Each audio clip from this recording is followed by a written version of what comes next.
ಕೈಯೊಳಗ ಭಿಕ್ಷೆ ಪಾತ್ರೆಯನ್ನು ಹಿಡದ, ಎಲ್ಲ ಬಿಟ್ಟು ಬಂದ. ಈಗ ಹೆಂಗ ನಿಂಬದು ಅಂತ ಕೇಳಿದ್ರ ಬುದ್ಧ ಅಂದ ಬಹಳ ಆರಾಮದನಂದ.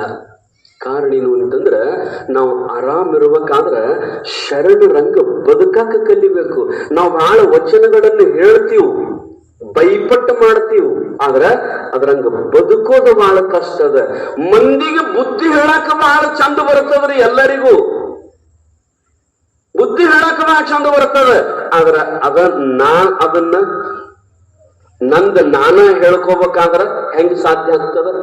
ಇವ ಮಣಿಯೊಳಗ ಮಕ್ಕಳಿಗೆ ಅಮ್ಮವ್ರು ಹೇಳಿದ್ರಲ್ಲ, ಚಂದ ಸಂಸ್ಕಾರ ಕಲಿಸುನು. ಎಲ್ಲ ಎದ್ದು ಕೊಳ್ಳೆ ಮಕ್ಕಳಿಗೆ ಸ್ನಾನ ಮಾಡಿಸಿ, ಹನಿ ಮೇಲೆ ವಿಭೂತಿ ಹಚ್ಚಿ, ರುದ್ರಾಕ್ಷಿ ಕಟ್ಟಿ ಕುಂಡ್ರಿಸಿ ವಚನ ಹೇಳಪ್ಪ ಒಂದು ವಚನ.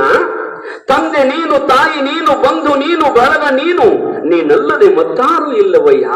ದೇವರಿಗೆ ನೆನೆಸ್ರಿ, ಒಂದು ದಿನಾರ ನೆನೆಸ್ರಿಪ್ಪ. ನೆನೆಸ್ತೀರಿ? ದೇವರಿಗೆ ನೆನಪು ಮಾಡ್ತೀರಿ?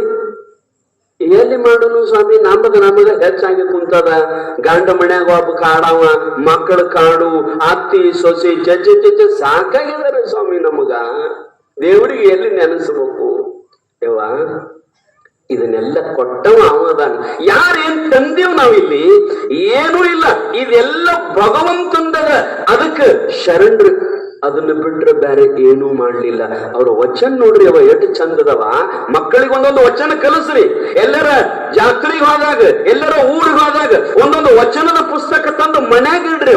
ಒಂದೊಂದು ವಚನದ ಪುಸ್ತಕ ತಂದಿಡ್ರಿ. ಅದನ್ನ ತರಂಗಿಲ್ಲ ನೀವು. ಮಕ್ಕಳಿಗೆ ಕಾರ್ಗಡೆ ಸಣ್ಣ ಅವು 1000-2000 ರೂಪಾಯಿ 3 ದಿವಸದಾಗ 3 ಮೂಲೆಗೆ ಇಡ್ತಾನ ನಿಮ್ ಮಗ.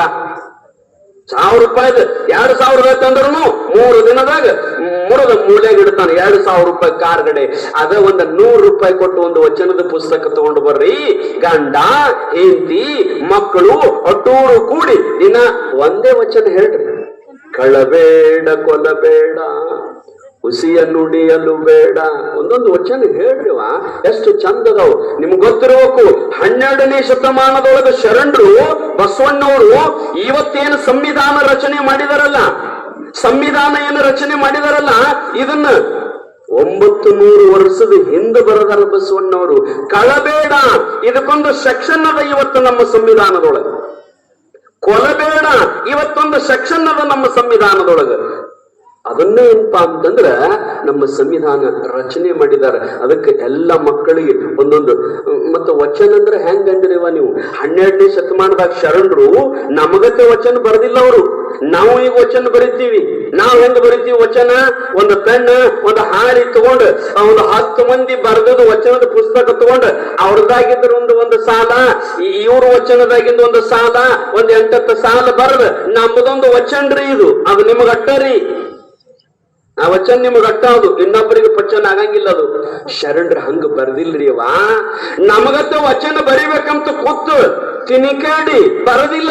ಅವ್ರ ಹೆಂಗಂತಂದ್ರ ಸುಮ್ಮ ಮಾತಾಡ್ಯಾರ ನೋಡ್ರಿ ಅವ್ರ. ಅವತ್ತ 12ನೇ ಶತಮಾನದೊಳಗ ಎದರ ಬದರ ನಿಂತು ಮಾತನಾಡಿದ ಮಾತುಗಳೇ ಇವತ್ತು ವಚನಗಳಾಗ್ಯಾವ ನೋಡ್ರಿ.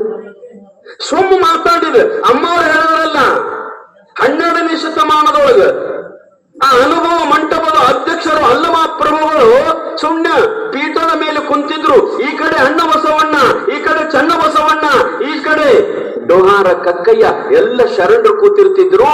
ಹಿಂಗೆ ಎದುರುಗಡೆ ಈ ಕಡೆ 1000 ಮಂದಿ ಶರಣೀಯರು, ಈ ಕಡೆ 1000 ಮಂದಿ ಶರಣರು. ಹಿಂಗ ಒಂದು ಅನುಭವ ಮಂಟಪ.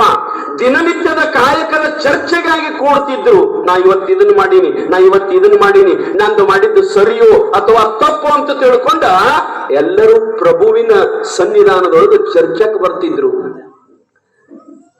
ಆಯುಧಕ್ಕೆ ಮಾರಯ್ಯ ಎದ್ದು ನಿಂತ ಪ್ರಭುವಿನ ಜೊತೆಗೆ ಕಾಯಕದ ಬಗ್ಗೆ ವಿಶ್ಲೇಷಣೆ ಮಾಡ್ತಿದ್ದ. ಮಾಡುವ ಮಾಟದಿಂದ ಬೇರೊಂದನರಿಯಬೇಕು. ಪ್ರಭು ಹೇಳ್ತಿದ್ದ, ಬರೇ ಕಾಯಕ ಅಷ್ಟೇ ಅಲ್ಲಪ್ಪ, ಕಾಯಕ ಏನಾಗ್ಬೇಕಂತಂದ್ರ ಅದರಿಂದ ಪರಮಾತ್ಮ ಒಲಿಬೇಕಂತ ಹೇಳ್ತಿದ್ದ. ಅಂತದ್ರೊಳಗೆ ಅವನ ಕಾಯಕದ ಟೈಮ್ ಆಗಿತ್ರಿ. 5 ಗಂಟೆ ಆಯ್ತು. 5 ಗಂಟೆಗೆ ಕಾಯಕಕ್ಕೆ ಹೋಗ್ಬೇಕು, ಅಕ್ಕಿ ಆರಸಾಕ್ ಹೋಗ್ಬೇಕು. ದಿವಸ ಒಬ್ಬರು ಮನೆ ಮುಂದೆ ಅಕ್ಕಿ ಆರಿಸ್ತಿದ್ದ.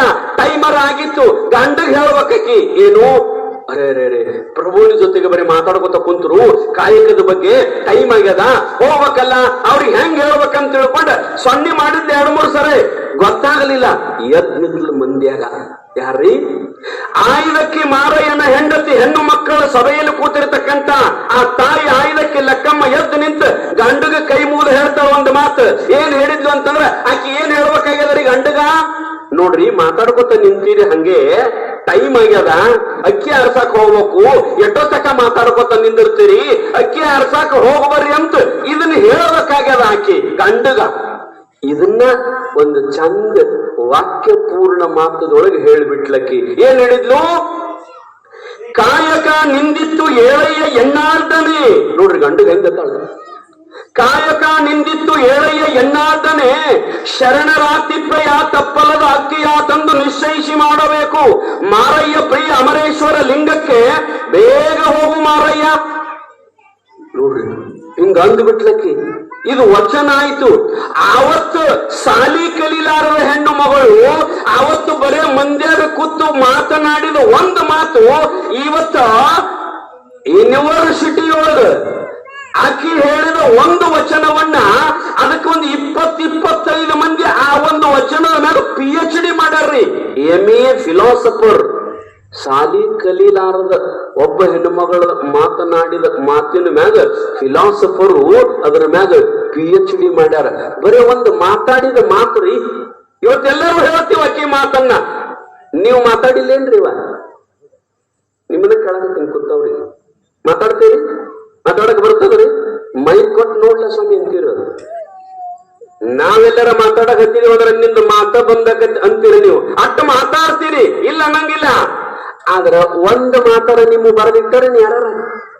ಅವರು ಮಾತಾಡಿದ ಮಾತು ಬರೆದಿಟ್ರು ಅವರು. ನೀವು ಒಂದು ಮಾತಾಡ ಬರೆದಿಟ್ಟಿರಿ? ಇಲ್ಲ. ಯಾಕೆ ಬರೆದಿಟ್ಟಿಲ್ರಿ? ಯಾಕೆ ಬರೆದಿಟ್ಟಿಲ್ಲ ಅಂದ್ರ ಯವ್ವ ಜೀವನದೊಳಗೆ ಬರೆದಿಡುವಂತ ಕಿಮ್ಮತ್ತಿನ ಮಾತಾಡಿಲ್ಲ ಇಲ್ಲಿ ತನಕ. ನೀವು ಮಾತಾಡಿದ ಮಾತೇನು? ಗಂಡ ಹೆಂಡತಿ ಮಕ್ಕಳು ರೊಕ್ಕ ರೂಪಾಯಿ ಆಸ್ತಿ ಅಂತಸ್ತು ಅವ್ರ ಹಾಳಾಗಲಿ, ಇವ್ರಿಗೆ ಹಂಗಾಗ್ಲಿ, ಇವ್ರಿಗೆ ಇದನ್ನೇ ಮಾತಾಡಿರಿ. ಮತ್ತೆ ಉತ್ತರನಿಂದ ಬರೆದಿಡ್ತಾರ. ನಿಮ್ಗೆ ಗೊತ್ತಿರ್ಬೇಕು, ಒಂದು ಪ್ರಸಂಗ ಹೇಳಿ ಮುಗಿಸ್ತೀನಿ ನಾನು.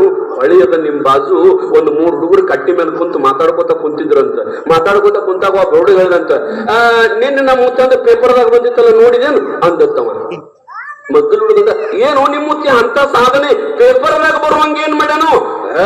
ನಮ್ ಮುತ್ತ ಏನ್ ಮಾಡ್ಯಾನಂತಂದ್ರ ಪೇಪರ್ದಾಗ ಯಾಕೆ ಬಂದದಂತಂದ್ರ ಈಚೆ ಕಡೆ ಹೊಳಿ ದಂಡ್ಯಾಗ ಮುನಿಗಿ ಹೊಳ್ಯಾಗ ಮುಳುಗು ಸರ್ತಿಟ್ಟಿದ್ರು. ನಮ್ ಮುತ್ತ ಈಚೆ ಕಡೆ ಹೊಳಿ ದಂಡ್ಯಾಗ ಮುನಿಗಿ ಆಚೆ ಕಡೆ ಹೊಳಿ ದಂಡ್ಯಾಗ ಎದ್ದಾನ. ಅದಕ್ಕ ನಮ್ ಮುತ್ತಂದ ಪೇಪರ್ದಾಗ ಬಂದದ. ಅವ 2ನೇ ನಂಬರ್ ಹುಡುಗ ಹೇಳ್ದ, ಇದೇನ್ ದೊಡ್ಡದು ಬಿಡು ಅಂದವ. ನಿಮ್ ಮುತ್ತಂದ ಪೇಪರ್ದಾಗ ಬಂದ್ರ ನಮ್ ಮುತ್ತಂದ ಟಿವಿಯಾಗ ಬಂದದ. ಅವಂದ ನಿಮ್ ಮುತ್ಯ ಒಂದು ಟಿವಿಯಾಗ ಬರುವಂತದ್ದು ಅವೇನ್ ಮಾಡ್ಯಾನು?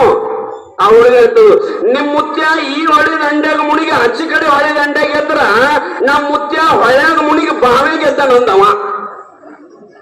ಅವಂದ ಹಂಗಂಗ ಹೇಳ್ತಾನು ಅಂದವ. ಈಚೆ ಕಡೆ ಹೊಳೆ ದಂಡ್ಯಾಗ ಮುನಿಗೆ ಆಚೆ ಕಡೆ ಹೇಳ್ಬಹುದು, ಹೊಳ್ಯಾಗ ಮುನಿಗೆ ಬಾವಿಗೆ ಹೆಂಗೆದ್ದಾನೆ ಆಮೇಲಪ್ಪ. ಒಟ್ಟ ದೊಡ್ಡ ಸನ್ಮಾನ ಮಾಡ್ಯಾರ ನಮ್ ಮುತ್ಯಾಗ. 3ನೇ ನಂಬರ್ ಹುಡುಗಿದ್ರಿ.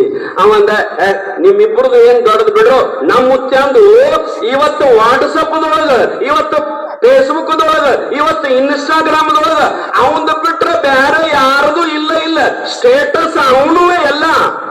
ಅವ್ರಿಬ್ರು ಹುಡುಗರು ಅಂದ್ರು, ಅಂತದ್ ಏನ್ ಮಾಡ್ಯಾನು ನಿಮ್ ಮುತ್ಯ ಅಂತ ಕೇಳಿದಾಗ ಈ ಹುಡುಗ ಹೇಳ್ದ, ನಿಮ್ ಮುತ್ಯ ಈ ಹೊಳೆ ದಂಡ್ಯಾಗ ಮುನಿಗೆ ಆಚೆ ಕಡೆ ಹೊಳೆ ದಂಡ್ಯಾಗ ಎದ್ರ, ನಿಮ್ ಮುತ್ಯ ಹೊಳ್ಯಾಗ ಮುನಿಗೆ ಬಾವ್ಯಾಗ ಎದ್ರ, ನಮ್ ಮುತ್ಯ ಊರ ದಂಡಿಗೆ ದೊಡ್ಡ ನೀರಿನ ಟ್ಯಾಂಕ್ ಇರ್ತಾವಲ್ಲ, ಟ್ಯಾಂಕ್ನ್ಯಾಗ ಮುನಿಗೆ ನಳದಾಗ ಪಾರಾದ ಬಂದಾನಂದವ. ನೋಡ್ರಿ ಹೆಂಗಿರ್ಬೇಕು. ಆ ಹುಡುಗರು ಹಾರಿ ಸುಮ್ಮ ಕೂತು ಅವ ಎಲ್ಲಿ ನಳದಾಗ ಬಂದು ಎಲ್ಲಿ ಪೈಪ್ಲೈನ್ದಾಗ ಬಂದು ಗೊತ್ತಿಲ್ಲ ಅಂತೇಳಿ. ಇದನ್ನ ಯಾಕೆ ಹೇಳಿನಂದ್ರೆ ಯವ್ವ, ಆ ಹುಡುಗನ ಮಾತು ಕೇಳಿ ನಕ್ರಿ ನೀವು. ಆ ಹುಡುಗರು ಮಾತು ಕೇಳಿ ನಕ್ರಿ. ಯಾಕಂದ್ರ ಸುಳ್ರಿ, ಆ ಹುಡುಗರು ಮಾತಿಗೆ ಕಿಮ್ಮತ್ತೇ ಇಲ್ಲ, ಆ ಹುಡುಗರು ಮಾತಿನಾಗ ಅರ್ಥನೇ ಇಲ್ಲ. ಹೌದಿಲ್ರಿ? ಆ ಹುಡುಗರು ಮಾತು ಕೇಳಿ ನೀವ್ ಹೆಂಗ ನಕ್ಕಿರ್ಲ, ದಿನನಿತ್ಯ ಬದುಕಿನೊಳಗ ಮಾತನಾಡುವ ಮಾತನ್ನು ಕೇಳಿ ಮಹಾತ್ಮರು ನಗತಾರ. ನಿಮ್ಮ ಮಾತು ಕೇಳಿ ನಿಮ್ಮನು ಹಂತವಾದವು ಮಾತ. ನೀವು ಚಲೋ ಮಾತಾಡಂಗಿಲ್ಲ, ಚಲೋ ಮನಸ್ಸಿನಾಗ ಏನೂ ಇರಂಗಿಲ್ಲ. ಅದಕ್ಕೇನಪ್ಪಾ ಅಂತಂದ್ರೆ ತಾಯಂದಿರ ಪ್ರತಿಯೊಬ್ಬರು ಏನಪ್ಪಾ ಅಂತಂದ್ರೆ ನಿಮ್ಮ ಮಕ್ಕಳಿಗೆ ಒಂದೊಂದು ವಚನದ ಪುಸ್ತಕ ತಗೊಂಡು ಬರ್ರಿ. ಬಸವಣ್ಣವರು ವಚನ ಅಂತಂದ್ರ ಸಾಮಾನ್ಯ ಅಲ್ರಿ ಅವ. ಜಗತ್ತಿಗೆ ಸಮಾನತೆಯನ್ನು ಸಾರಿದ ಮಹಾವೀರ ಅಂತಂದ್ರ ಅದು ಬಸವಣ್ಣ, ಅದು ಬಸವಣ್ಣ. ಅಪ್ಪ ಅವ್ರ ಮೊನ್ನೆ ಹೊರದೇಶದೊಳಗ ಆಸ್ಟ್ರೇಲಿಯಾದೊಳಗ 4 ರಾಜ್ಯದೊಳಗ ಬಸವ ತತ್ವದ ಬಗ್ಗೆ ಪ್ರವಚನವನ್ನು ಬಂದಿದ್ದಾರೆ ಅಪ್ಪ ಅವರು. ಹಂಗ ನಿಮ್ಗೆ ಗೊತ್ತಿರಬೇಕು, ಅಮೆರಿಕಾದ ಪಾರ್ಲಿಮೆಂಟಿನ ಮುಂದ ಬಸವಣ್ಣವರು ಮೂರ್ತಿಯನ್ನು ಕೂಡಿಸಿದ್ದಾರೆ.